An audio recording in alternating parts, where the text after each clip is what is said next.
Hey, my name is Sean. Welcome to Echoes in Eternity Bourbon. Did Georgia get another winner? So much for Hey, the Cecilia, animation. good morning. The onslaught began early and kept rolling until the final whistle blew. The confetti fell, and the Georgia Bulldogs.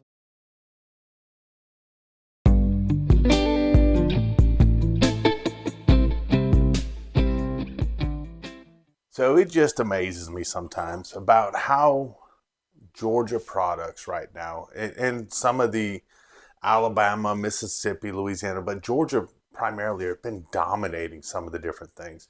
Between Shortbarrel, 13th Colony, ASW, and now you have a new one here. So my buddy Matt picked this up for me the other day. He was shopping for himself. He says, "Would you be interested in one of these?" I said, "Yeah." I said, "I would." Now, this right here is RM Rose, and this is their Founders Straight Bourbon Whiskey.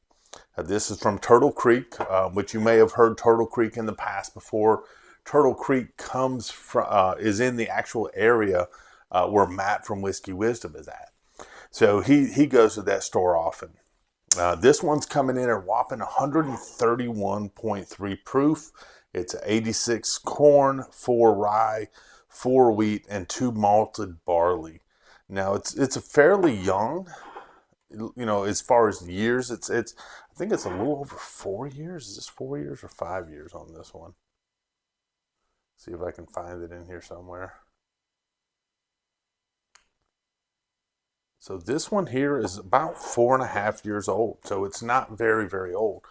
But if you can look at the color on this deep, beautiful burnt orange red with some browns in there, that incredible color you get off of here, it just screams that it's going to have a lot of flavor. And warning, this thing does. I got to sit around this past weekend with my buddy Joshua from Red Clay Bourbon, and they're considering doing a barrel pick of one of these. And he says, "What are your thoughts on this?" I said, "You know what? I've got a bottle. I haven't cracked it. Let's crack it. Let's find out what it's all about." So we sat in here Saturday for a couple of hours going through a slew of pours, but I wanted to kind of go through this one. After I cracked it and we went into this thing, I thought, man, this was something I need to review. So I'm going to let this thing build up on the sides. I mean, this thing looks almost like cherry cola, like a flat cherry cola. Just beautiful, beautiful browns and reds in here. Legs still looking to form on the side. Man, but this thing has a beautiful, beautiful nose. That's the one thing that we both just sat here and said a lot is, man, I love the nose on this thing. So for me, I'm not one that gets uh, pushed away when you get some malt on the nose. I like that malt. So I'm getting some malt, some chocolate right off the bat on this. Some nice tobacco, some sweet corn. You're getting some of that oak presence in there, so it's got a nice oak presence on there.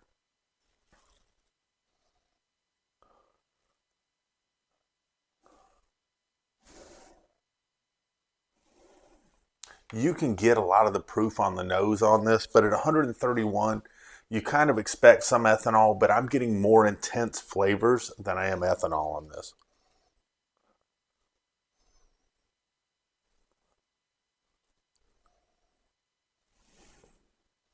And this thing has such beautiful balance. It kind of has a candy smell to it, deep, dark, dark, kind of a fig type of thing going on with this as well. A lot of beautiful flavors coming along on the nose, but it's one of these things that just smells super deep. It almost has a little bit of a kind of a maple, deep, rich maple smell to it as well.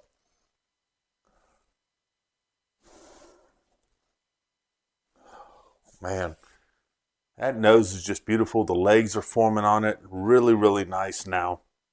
They're not super thick, thick legs, thinner legs. So I'm not maybe expecting a super oily, viscous mouthfeel, but it should have enough to follow up with a nice finish for me is what I'm expecting out of this. Let's see what we get on the taste.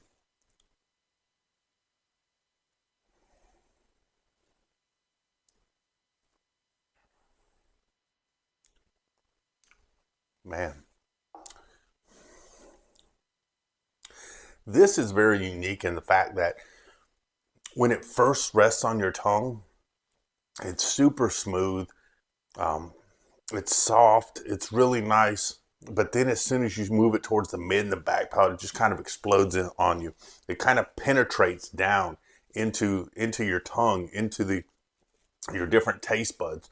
And then it starts peppering you a lot of way. I do get a lot of pepper on this. I do get some of the ethanol. I'm getting a nice Kentucky hug through this. At 131 proof, if I wasn't getting a nice hug on this, I'd be kind of concerned.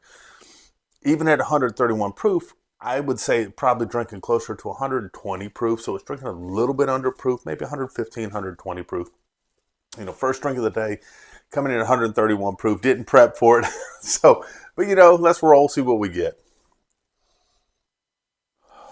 Man, the most intriguing part about this, and it's still getting a nice medium plus finish on this, maybe medium long finish, is this nose is just overpowering and beautiful. It's a fantastic nose on this.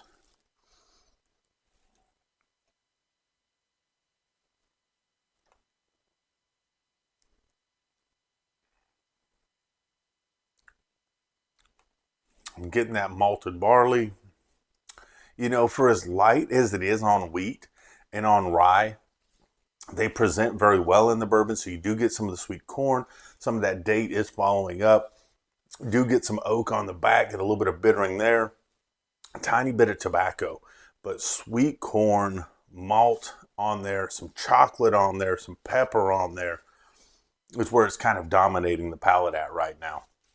Like I said, this for me is an outstanding pour. Now, am I going to run out? Now, this was an expensive bottle. Now, I'm just telling you, this was an expensive bottle. You know, anytime you push over $150 for a bottle, you know, it's going to have to be to a point where, am I going to sip this slow and enjoy it and see what maybe else comes out for them in the future? Am I never going to buy them again? Or am I going to run out and buy a backup? Now, I'll tell you, I like this bottle a lot. I'm not going to run out and buy a backup at that price, but I am going to explore some more of their stuff. Like I said, Joshua may have an opportunity for a barrel pick, and I'm very curious to what his barrel pick is going to be like.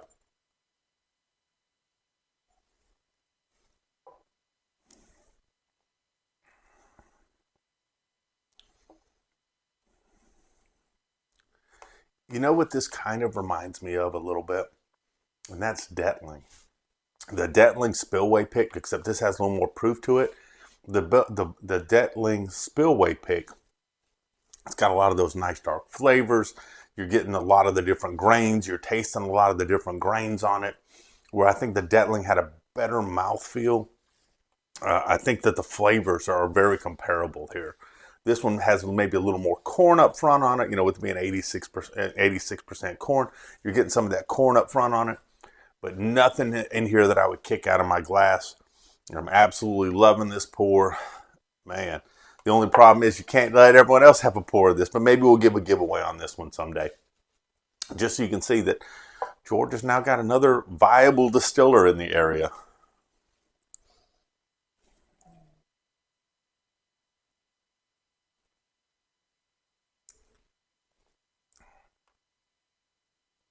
And yeah, it is so unique the way that when you first bring it into your mouth, it doesn't burn you up with any intensity or anything.